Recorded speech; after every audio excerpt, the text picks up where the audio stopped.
So hello everyone, আমি alpha. তো আবারও একটা নতুন মিনি ব্লগ নিয়ে চলে এসেছি আপনাদের সঙ্গে শেয়ার করতে। তো কালকের সন্ধ্যায় বসে গিয়েছিলাম আমার একটা বন্ধুর টিউটোরিয়ালের কিছু কাজ নিয়ে। তো ওর টিউটোরিয়ালের পেজগুলো লাইন টানার সাথে সাথে আমারও কিছু পেজের লাইন টেনে নিচ্ছিলাম, কারণ আমারও টিউটোরিয়ালের কাজ আছে, তাই আমার জন্য আমি কিছু পেজের লাইন টেনে নিচ্ছিলাম। দেন কিছুক্ষণের মধ্যে আমার ফোনে একটা নোটিফিকেশান আসে।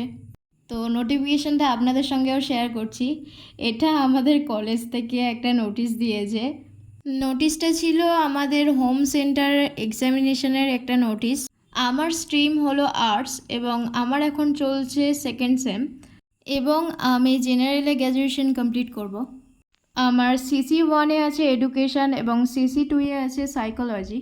তো সেই অনুযায়ী আমাদের এবারে সেকেন্ড সেমে সাইকোলজিতে আমাদের দুটো পেপার থাকবে, এসএসসি পেপার এবং মেন পেপার। এতক্ষণ পর্যন্ত সব কিছু তো ঠিকঠাকই ছিল। সমস্যাটা এখান থেকেই হয়েছে, আগস্টের 13 তারিখে পড়ে গিয়েছে আমার দুটো এক্সাম। একটা সাইকোলজি এসএসসি পেপার পড়ে গিয়েছে, আর একটা আইডিসি সোসিওলজি পড়ে গিয়েছে, এবং এই সাবজেক্ট দুটো আমার কিছুই পড়া নেই।